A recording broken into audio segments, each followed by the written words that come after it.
De regreso, muchas gracias. Hablar de el Servicio Penitenciario Provincial significa un montón de cosas. Charlábamos con el director del Servicio Penitenciario Provincial fuera de aire, que le saludamos, Manuel Duto. ¿Cómo le va? ¿Cómo está? Hola Pepe, un gusto saludarte, un gusto estar en tu programa, en tu piso. Bien. La verdad que una tarea nada fácil por el ambiente en que tienen que trabajar y que tienen que tratar, ¿no?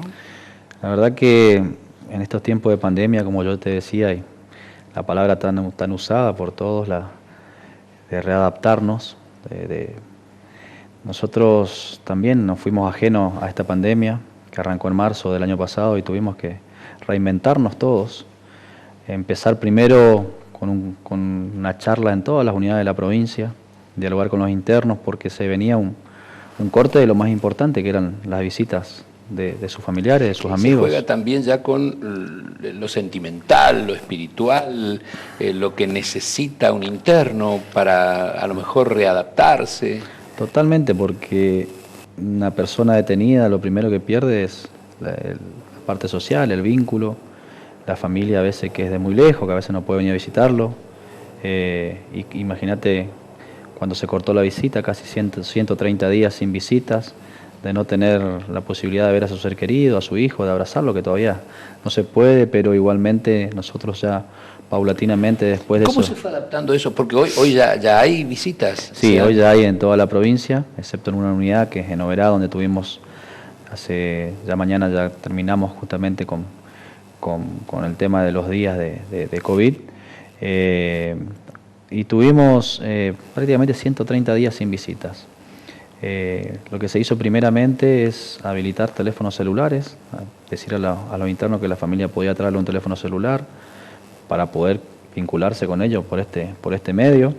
Que también puede ser un arma medio de doble filo. Sí, ¿no? pero nosotros lo que autorizamos el teléfono sin la cámara, sin el uso de la cámara, sin el uso de WhatsApp, porque también, como decía, el doble filo, por el tema, tuvimos unos casos de dos denuncias en pandemia por el tema de alguna amenaza justamente por el teléfono.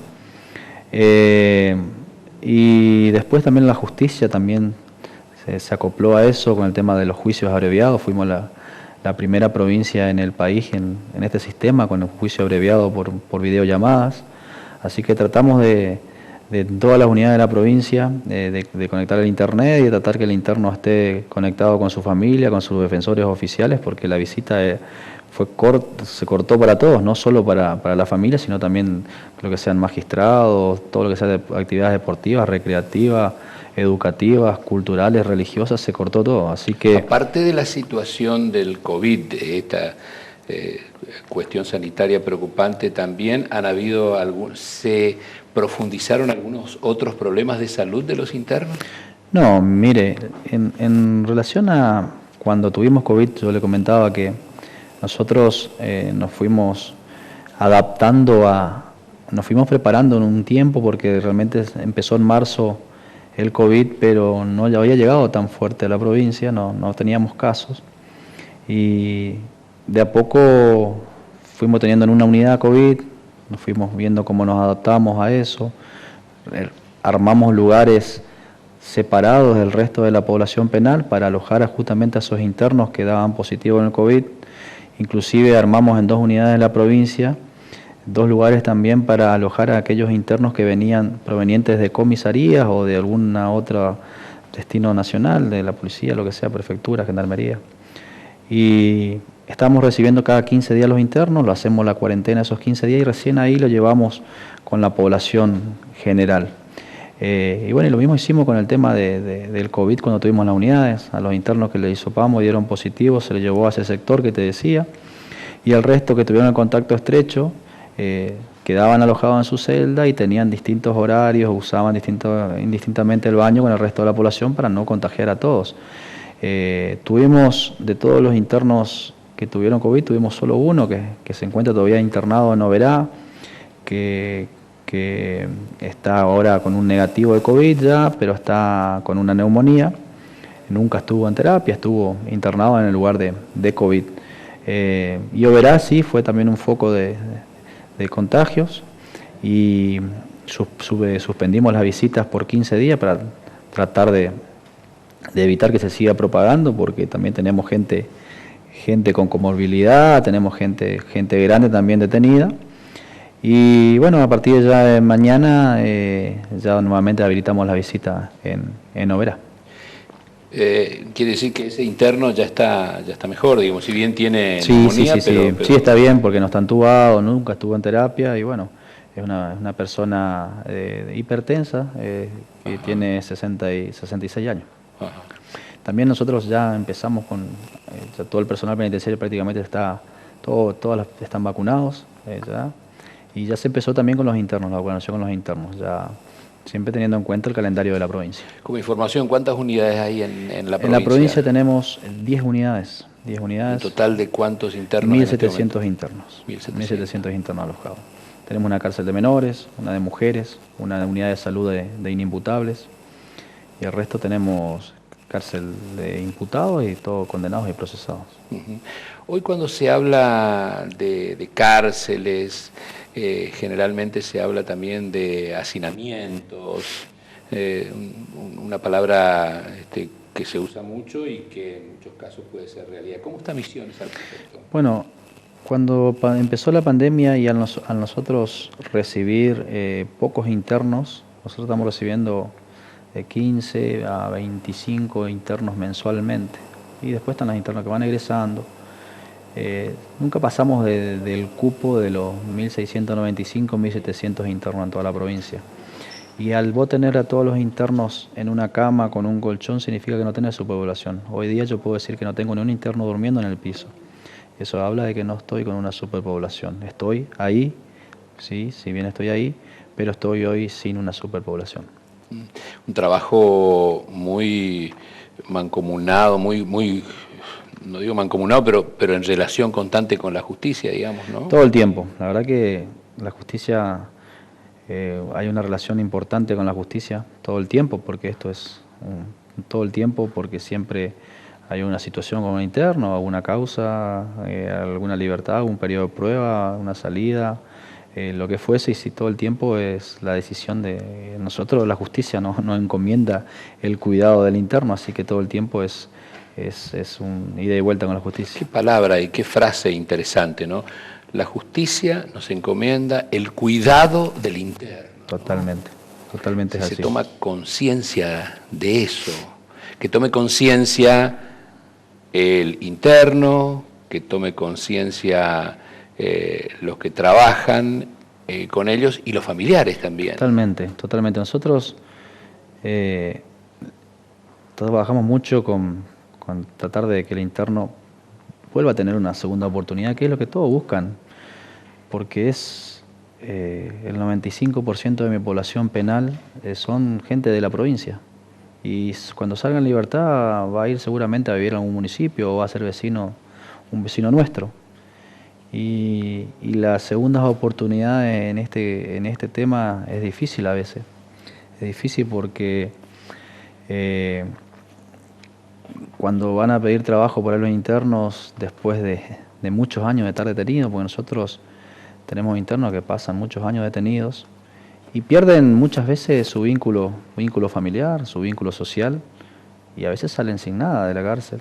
No tienen una familia, no tienen una contención, porque una persona que está detenida, cualquiera de nosotros, cuando sale en libertad, en este caso una persona que estuvo 20 años detenido, y cuando llega a la barrera y a lo mejor no se encuentra con ningún ser querido que lo viene a esperar, imagínese lo duro que debe ser, ¿sí?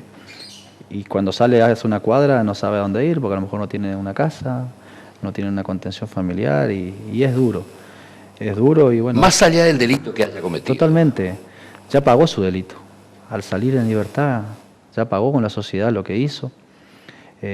Por eso yo te decía fuera de aire, nosotros, después de estar tanto tiempo con la persona detenida, porque nosotros vivimos con el interno, convivimos con el interno. Nosotros tenemos las guardias nuestras, personal que hacen 24 por 48. Si vos haces un cálculo en 3 años que mi personal penitenciario trabajó dentro del penal, trabajó un año, estuvo un año con ellos adentro. Imagínense lo duro, a veces en realidad es un trabajo que a nosotros nos apasiona porque porque elegimos y por eso siempre dicen el personal penitenciario, si no es todo, es casi todo, porque muchas veces es psicólogo, porque a veces el interno no se siente bien y necesita hablar, simplemente escuchar, ¿no? Y eso es el personal penitenciario, está a la altura. Hay un caso puntual que es los inimputables de Loreto, digamos. ¿Cómo está la situación la verdad hoy? La verdad que el Loreto era una materia pendiente para todos.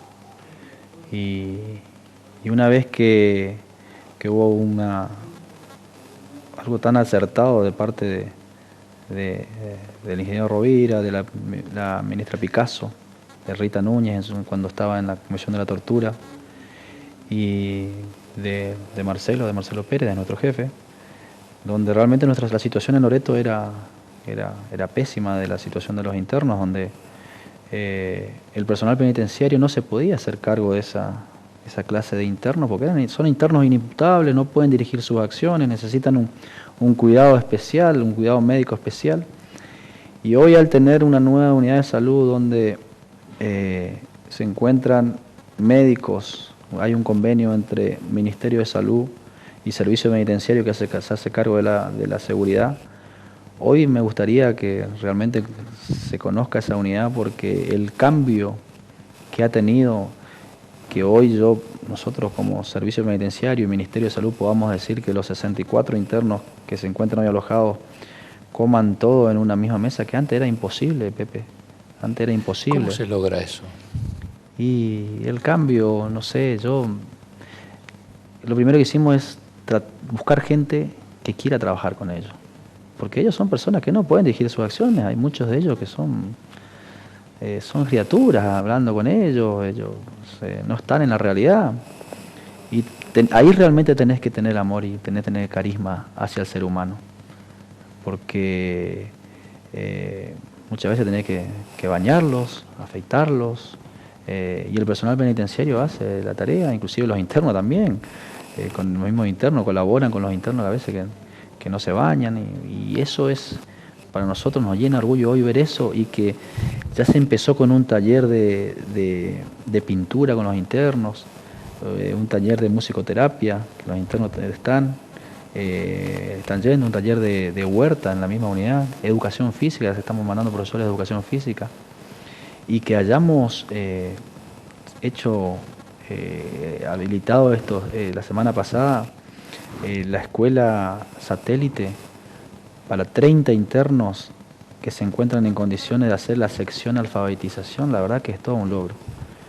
Más que un logro, nosotros nos sentimos realmente felices por ver el avance impresionante que tuvo esa unidad de salud. ¿Cómo está el tema de la vacunación? Venimos bien. Nosotros ya empezamos la semana pasada, justamente ayer hicimos la vacunación en la unidad de salud inimputable. Vacunamos en Oberá a los internos, vacunamos en la unidad 6, vacunamos en la UCI. Mañana nos tocaba una unidad de la zona capital, mujeres, y las mujeres es un anexo que tenemos de la 14ª. Y nos tocaría El Dorado, Cerro Azul también, y El Dorado y Puerto Rico. Está 726 internos más o menos llegarían en principio con los de 40 a 60 años a vacunarse. ¿Con la primera dosis? Con la primera dosis. Adulto es joven usted. ¿Cuántos años tiene? 45. 45 años. Sí.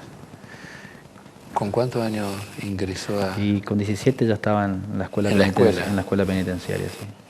Sí. Así que ya tenemos 28 años de actividad. Yo quiero destacar al personal penitenciario en esta noble función, ¿sí? Porque realmente es una función muy noble.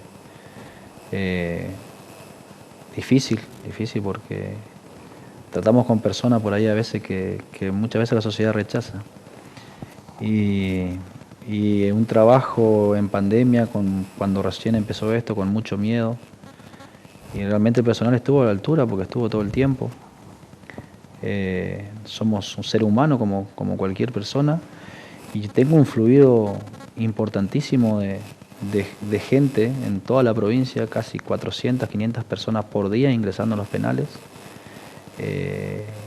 Y bueno, no tuvimos novedades de motines o como hubo en otras provincias por ahí cuando empezó todo el corte de visita o no sé si se acuerda por el tema que la gente tenía miedo y quería irse en libertad. Gracias a Dios Misiones tiene una población penal, una población carcelaria también que es tranquila. Eso también es importante. Se los pudo contener, digamos. Se puede contener, sí. La mayoría de los internos que están detenidos por homicidio son personas que han cometido un delito por circunstancia de alguna pelea por una chacra, una discusión familiar. Muy pocos delitos de crímenes causa o un robo calificado con resultado de muerte, tenemos muy poco. Y eso también a veces es más fácil el trabajo también. Seguro. Muy ligado al deporte también, porque me apuntan desde la producción que fue técnico de Guaraní. Sí. Cuando yo estaba dirigiendo Guaraní Antonio Franco justamente, que perdimos el ascenso ese contra Central Norte, al otro año vuelvo otra vez. Y bueno, y ahí me llaman para ser parte, para ser jefe del servicio, me llama el gobernador, me anuncia que iba a ser jefe y obviamente que decidimos acompañarlo en una difícil tarea. Es difícil porque detrás de un interno hay una familia, detrás de un personal penitenciario hay una familia y a veces uno tiene que tomar decisiones en todos los sentidos. ¿Qué mensaje, Duto, se le puede dar por último al familiar del interno, como jefe, y la verdad como director? Y la verdad que yo siempre soy una persona abierta al diálogo, a trabajar en conjunto, a ver en qué podemos mejorar como institución, en todos los sentidos. Porque a veces uno como jefe te llega la información y sos a veces el último ya en informarte. Y es importante tener un contacto fluido con la visita. Yo, si bien recorro mucho las unidades, hablo mucho con las personas detenidas, pero a veces también es importante el diálogo con la familia, que es el que ve o el que tiene el contacto a veces con el interno, y hay cosas que el interno por ahí no te va a contar, cosas que por ahí le puede llegar a pasar adentro, con el mismo detenido, con el mismo personal. Y bueno, eso sería importante que se vaya viendo también en qué podemos mejorar como servicio. Si bien nosotros estamos trabajando mucho en la profesionalización de la fuerza, en muchos cursos, en tratar de cambiar algunos reglamentos que por ahí estaban faltando. Pero es importante también conocer lo que a veces nos hace falta o qué dice, porque nosotros tenemos, siempre por eso hablamos mucho con el personal y tratar de ponerse en lugar de la empatía, en lugar de la persona que va a visitar a una persona detenida, porque la persona que va a visitar a un detenido no tiene la culpa de que su hijo o su hermano o el que fuese esté detenido. Y se busca siempre el buen trato. Y por eso estamos trabajando justamente con un reglamentos de requisa para tratar de humanizar más la fuerza y tratar de no equivocarnos en el tema tan importante como para nosotros también es una requisa. Por eso sería importante hablar con la visita, que cuando tengamos alguna novedad sería bueno verlo para tratar de corregir los errores, porque nos podemos equivocar. La palabra que utilizaste recién, empatía. Sí. Me parece que a todos nos falta practicar un poco más eso en todas las áreas, en todos los sentidos de la sociedad. No, y más en ese contexto de encierro. Sin duda. En un contexto de encierro es difícil, es difícil no solo para el que trabaja por ahí se acostumbra, pero para una persona que va a visitar a una persona detenida y tiene que ingresar a un penal, y es difícil, es duro. Es duro si a veces, a mí me tocó cuando fui a la escuela, yo ingresé al servicio y no sabía dónde iba a trabajar, y cuando me fui a la práctica en Devoto subo a una escalera y cuando entro a un penal digo, acá voy a trabajar. Imagínese lo que debe ser para una persona cuando ingresa a un penal, lo chocante que debe ser. Sin duda, sin duda. Duto, fue un gusto realmente. Gracias por visitarnos, gracias por aceptar nuestra invitación. Es bueno encontrar a gente que esté en un lugar tan difícil como esto, pero gente tan predispuesta, tan tan sencilla, tan abierta al diálogo. Me parece que ese es el camino, no hay otro camino, y más aún cuando se trata de esas cuestiones tan difíciles de la vida. Totalmente, uno como jefe, yo siempre hablo mucho con la gente de la Comisión de Prevención de la Tortura, que hoy es un ente que nos controlan, y yo siempre le digo, esto es lo que yo tengo. Yo no tengo nada que esconder acá.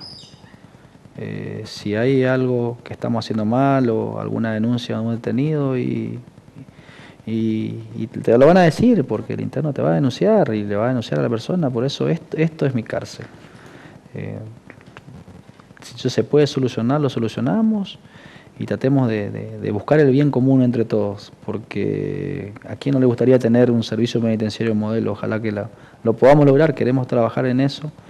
Estamos trabajando duro para cambiar muchas cosas, pero bueno, siempre falta. Si hay buena voluntad se puede lograr. Totalmente. Gracias por visitarnos. No, gracias a usted, Pepe, realmente me sentí muy a gusto. Gracias. Muy amable, nosotros también. Hacemos nuestra última pausa, y cuando regresemos el jueves, tengo entendido, producción, hay un fuerte reclamo por parte de organismos nacionales. Vamos a hablar con la gente del CONICET. ¿Es así? Cuando volvamos, entonces, estamos hablando también con gente del CONICET y del reclamo que van a realizar en la Nación, en todo el país, el próximo jueves. Ya volvemos.